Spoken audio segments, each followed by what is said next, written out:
Skip the gym, not the workout. With Hydro, you get a full-body workout in just 20 minutes, hitting 86% of your muscles in one smooth, low-impact motion. And now there's the new Hydro Arc, Hydro's most advanced rower yet. Arc introduces Hydrometrics, tracking your power, endurance, and precision every time you row, so you can actually see your progress. Go to hydro.com and use code ROW to get $100 off any Hydro rower, including Arc. That's HYDROW.com, code ROW. Mint is still $15 a month for premium wireless. And if you haven't made the switch yet, here are 15 reasons why you should. 1, it's $15 a month. 2, seriously, it's $15 a month. 3, no big contrast. 4, I use it. 5, my mom uses it. Are you playing me off? That's what's happening, right? Okay, give it a try at mintmobile.com/switch. Upfront payment of $45 for 3-month plan, $15 per month equivalent required. New customer offer first 3 months only. Then full price plan options available. Taxes and fees extra. See mintmobile.com. Welcome to Sober Awkward Top 10s. Your weekly dose of 10 things you didn't ask for, but you definitely need. It's a bit like therapy, but cheaper, less professional, and with probably a bit more chat about mine and Hamish's bodily functions. Hamish and I will be taking turns delivering sober truths, odd tips, and life updates you never ever knew you needed. So brace yourself, it's about to get very awkward. Oh, my glasses have fallen off again. You have to excuse me today if I have to pause and readjust my glasses. I actually just sat on them and the arm fell off, so I'm a little bit on the wonk, as per usual. I think this is why I'm a podcaster and not a Hollywood celebrity. It's better that nobody can see me. Also, I'm just finishing my breakfast. I'm just having some yoghurt with a little bit of a pancake I made out of almond flour. Who knew? Sounds revolting, was absolutely delicious with a few raspberries and lashings of maple syrup. I think that's probably what made it yummy. Anyway, so yes, it's good you can't see me stuffing my face with wonky glasses on. I look a little bit ridiculous. Anyway, I was lying in bed this morning thinking about these lovely top 10s. I have so thoroughly enjoyed writing these over the last few weeks. They are enlightening for me, as I hope they are for you. I thought I would do one for people listening that don't feel quite ready to jump on the sober bus. We know there's a few of you lurking out there. For me, it was when I started getting anxiety, was when I knew that I was drinking too much. But for some people, it might not be as clear as that. It could be when you start calling your local bottle shop or office staff by their first names. Or is it when you've said never again more times than you've charged your phone this week? Or is it when you wake up with a Saveloy and a random bloke called Lurch in your bed on a Tuesday? I mean, that has happened. I don't know why I didn't tune into that. It's amazing how long you can ignore the signs, and probably a questionable itch or two. There was more than a few nefarious visits to Boots the chemist in my day, I can tell you. Look, I'm not here to diagnose you. I'm not a therapist or an expert of any sort. I'm just an ex-party animal with decades of liquid regret under my belt.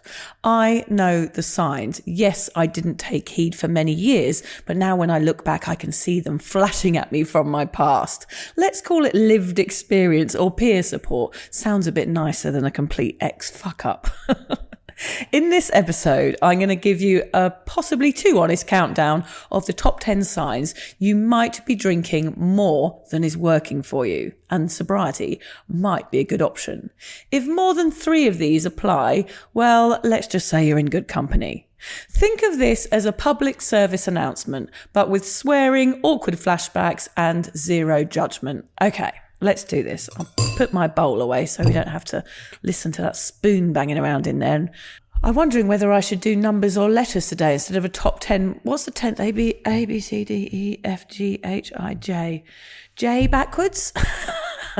I know you're sitting there at home saying, don't do it, Vic. You're setting yourself up for failure. Okay, let's start at 10 then. The biggie. You Google, am I drinking too much? While drinking or hungover. I've done it after the pub. I've also done it the next day. If you're mid-sip or mid-search, that's a pretty solid clue. Most people don't ask that question unless something deep down already knows the answer. You're not looking for information. I think you're perhaps looking for permission. And if you're Googling it, you've already got your sign. Number 9, you've developed a mysterious rash you blame on stress, but it only flares up after red wine. Now, I had to Google this one because I used to get a rash every time I drank, not only on my chest, but on my arms. And I just took it as a normal reaction to drinking wine. Oh, everybody gets this red wine rash. But I actually looked it up. It's not eczema or a cab sav allergy. I bet you think I'm saying that to put you off, but that red wine flare-up is actually an allergic reaction to alcohol. It's your body saying, I don't like you. So can you actually be allergic to red wine? Yep, it's the presence of sulfates, histamines and other substances found in red wine. Symptoms can range from mild headaches, yes, hungover, to severe anaphylactic reactions. I did not know this. Anyway, a bit too much information for the top 10, isn't it? Number 8, you wake up and check your texts before you empty your bladder. Oh, I know that feeling of reaching for your phone, not quite sure what you've done the night before. I was actually never a drunk texter, mostly because phones weren't such a thing 10 or 20 years ago. And also because I was cross-eyed drunk and would have never been able to open a phone, let alone write a message.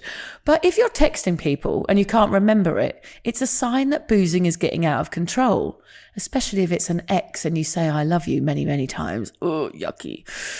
Those texts always happen at about 11:47 p.m, just after the pub closes and you're on the bus on the way home. Yeah. So if you're forgetting what you've done the night before and sending messages to people and feeling shame the next day, it's a sign that you're drinking too much. So, number 7 or something like that. You've lost count of how many just one glass nights have turned into 2 a.m. taxi to a mate's house where you've decided it's a good idea to buy a gram of Coke. I can feel you all nodding and tensing up a little bit.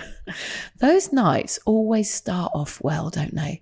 Inhibitions fully intact. You promise yourself that you can behave, that you can moderate. 1 minute you're being all smug saying, I'm just out for one. The next you're snorting a line off a mate's coffee table, unable to name your own Prime Minister. I mean, I resonate. I'm the queen of nights that went astray. I mean, I could not stop at one. A very clear sign of a problem. If you're that person that goes into a social situation and promises to behave, and once one is down the hatch, you're getting another round in, that is a sign you're drinking too much. I hate to tell you. I'm a party pooper today, aren't I, hey? Okay, number 5 or 6. Is it wellness or guilt shopping? What I mean by this is, are you trying to start your sober journey and just can't seem to take the first big step?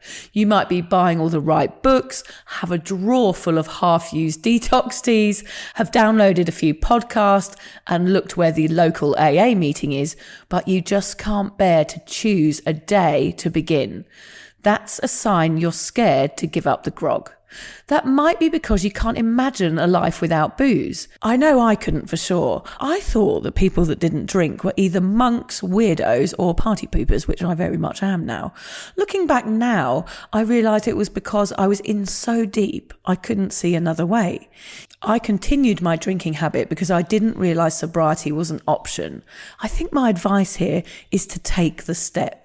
You might not like it at first, and it might feel hard to imagine a life without your best mate booze, but today's a good day to stop dodging those books that are on your bedside table. Go for that walk, listen to a podcast, listen to this, because these tools are going to be your sobriety Bibles, and they're going to be what you live by.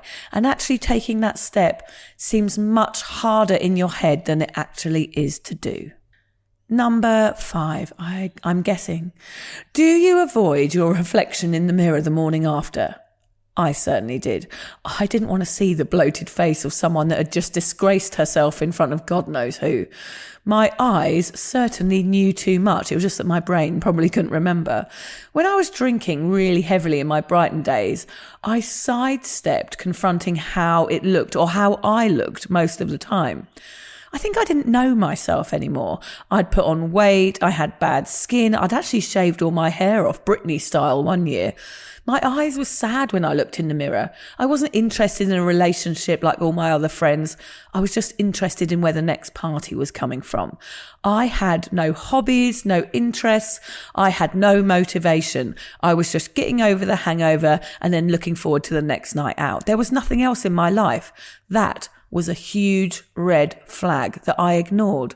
My only interest was alcohol. So now, in sobriety, I don't avoid mirrors, although I don't like it when I switch my phone on and it's facing me. That's a bit of a shock. So sobriety is about learning to like yourself. This is kind of an analogy for that, to say, look, you reach a point with your drinking where you're going to look in the mirror and feel not great. And that is a perfect turning point. Number 4, I'm guessing, again, because I've got no idea. Have you ever used the phrase, I'm just a fun drunk, as a way to explain a broken toe, a missing earring, a text to your ex, or in fact blowing your finger off with a firework? Excuses. Now, if you're making excuses a lot for your drinking habits, especially if you're lying to mates or lying to your family or hiding bottles or drinking more than you've admitted to, that is a sign. I mean, we've all done it. I even laughed off everything that I did. My finger was actually a perfect story in the pub the next day. I told myself I'm a fun drunk. Look at me. I don't have a problem. I'm somebody that can stop at any time. I'm only drinking at weekends. I had a massive backpack full of excuses for my drinking behaviours. But when I look back now, I see there were loads of sirens blaring in my face that I ignored. I disregarded. I had to look at this habit of making excuses as I got sober. It was kind of hard to break. I certainly thought I was a fun drunk. But was it fun? That's my question for you listening today. Is it really fun? Fun for who exactly? I know all my friends thought it was hilarious when I was rolling around on the dance floor or using my back as a human podium and laughing at my jokes the next day as we had Bloody Marys in the pub. But I realise now it wasn't making me happy. So that's a really good question to ask yourself. Is drinking making you happy? Number... beep. Beep's a number, isn't it? Okay, here's a biggie. You feel anxious, sad, or mentally scrambled the day after drinking, and it's happening more and more. Apart from wanting to change for my children, booze blues, aka anxiety, was the main sign for me that I was drinking too much, and it was getting worse and worse the more I drank. My anxiety deteriorated every single time I drank. It got worse when I tried to drink through it. It got worse when my children needed me, and it most certainly got worse when I realised I couldn't take care of myself or them after a big night out. Getting anxiety from drinking, I thought, was just par for the course, an acceptable side effect of partying. But actually, it was a sign that my drinking was completely out of control. And it was time for me to tune in to what my body was screaming. My anxiety is actually what I look back on and say thank you for. I am so grateful to feeling like that because it pushed me to change. I feel passionately about this. So listen, dig deep. Is your body actually giving you the answers that you need? If you're drinking too much, it might be time to tune in. There's somebody looking in my house. Hello, sneaky little weirdo. Hello, I'm waving at them. Oh yeah, bye. This is the joys of live podcasting, isn't it? All the stuff going on, cheeky neighbours. Anyway, I think it might be number 2. Have you ever had to piece together your night like a crime scene reconstruction? For me, I used to wake up and think, oh my God, where am I? What was I doing last night? Why have I got a kebab receipt in my bra? We've all been there, having a laugh and then waking up wondering what the hell went on. But when you drink heavily, your brain can literally black out. And that is scary. Not because it's trying to be dramatic, but it's because alcohol is actually temporarily shutting down the part of your brain responsible for making new memories. If you're a binge drinker, this starts to happen earlier and earlier in the night, sometimes after just a couple of drinks. Towards the end of my drinking, I couldn't really remember after 1 or 2 drinks. I was going straight into that blackout. And I call it the fear of the unknown, and that's what caused my anxiety. I had no idea what I'd said, where I'd been, who I'd been with, and how I got home. And it caused me to feel really scared for myself. That is a sign that drinking is not working for you, that you're probably putting yourself at risk. And if you don't take heed, there's a chance something might happen to you. This is the state when accidents happen and you put yourself at risk. It's another warning light, an opportunity to ask yourself some harsh questions like, why the hell am I doing this? If I can't even remember the fun, what fun was I actually having? Finding answers to those questions means you're now sober curious. Welcome to the gang. And finding those answers will allow you to step into a not so wobbly, risky and scary sober life. Okay, we've done it. Number 1. I think a very, very clear sign that you might be drinking too much is that you're sitting at home or you're out for a walk right now or you're in your car on your way to work and you're listening to me. If you have searched for a podcast with the word sober in it, there's a chance that you've already mentally started this path. So yeah, there it is. Welcome to sobriety. I would like to end by saying, don't worry, this is going to be the best thing you ever do. And that is a guarantee. I have never ever heard anyone say, I wish I'd never gone sober. It's not a phrase I hear. So step into it. Start reading those books. There you have it. 10 subtle and not so subtle signs that alcohol might be taking up a bit too much space in your life. If you've related to a few, and let's be honest, most, just know this, you're not broken. You're just actually paying attention. And that is a brilliant start. You don't need to hit a rock bottom to decide you've had enough. Sometimes it's just about waking up one day and saying, I'm tired of feeling like this. And if you're here, listening, laughing or cringing along, you're already doing something different. So give yourself some credit. Give yourself a little pat on the back. Pour yourself a fancy alcohol-free soda and maybe don't text your ex tonight. So Hamish will catch you next time on Sober Awkward Top 10s, where the lists are honest, the laughs are nervous and the healing is always slightly inappropriate. Now I'm going to go and get that neighbour. Where is she? Oi, come here.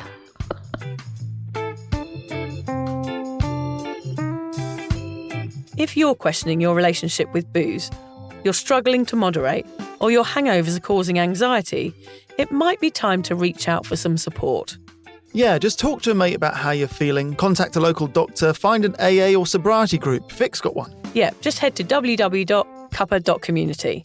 Remember, if you're questioning yourself, it might be time to seek support. Even though this journey can be awkward, it is definitely worth it. And if you've enjoyed the Sober Awkward podcast, don't forget to review it, rate it, and share it with your mates. Do they have to share it with their mates? Yeah, of course they do. I'm not doing this for nothing, Hamish. Bloody hell. How do they share it? I don't know, just write it on the document.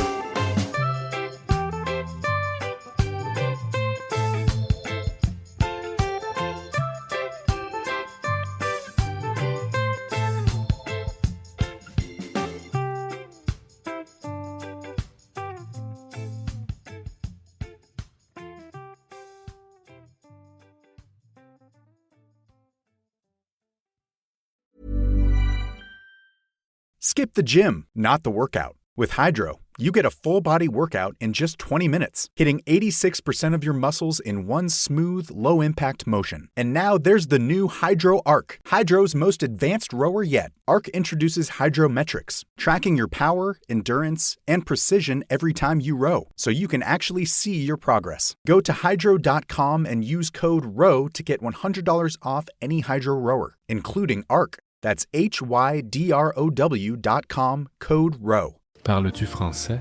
¿Hablas español? Parli italiano? If you've used Babbel, you would. Babbel's conversation-based technique teaches you useful words and phrases to get you speaking quickly about the things you actually talk about in the real world. With lessons handcrafted by over 200 language experts and voiced by real native speakers, Babbel is like having a private tutor in your pocket.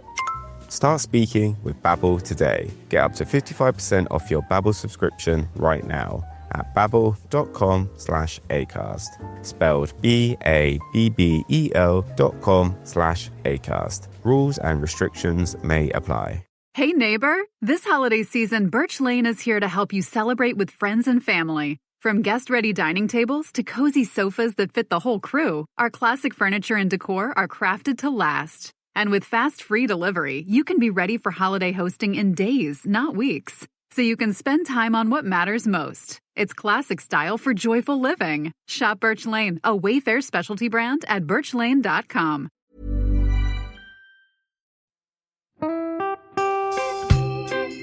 So, as you probably know, my comedy memoir, 1,000 Wasted Sundays, is officially out. All my magnificent fuck-uppery in one awkward hit. If you'd like to get your hands on a copy, it's now available from all good bookstores. We always say all good bookstores, don't we? Yeah. Are there bad bookstores? No, it's probably ones with moody sellers. Oh yeah, really depressed librarian folk. Yes, okay, yeah, good. yeah. So there are probably some, but we're only storing it in the good ones. It's only made it into the goodies. You can also get it from all good online retailers. The print version and ebook are out now, and the audiobook will be available in March. I've been writing my memoir for 5 years. It will make you laugh, cry and cringe, and hopefully inspire a few people to reconsider their relationship with booze. If you love the podcast, then I think you'll love the book, even if I do say so myself. Hamish has read it. What did you think? I feel like I know a little bit too much about you now, to be honest, Vic. Look, I really loved it. It was hilarious and surprisingly moving, but I feel like I've seen you naked in a literary sense. Yeah. Does that make sense?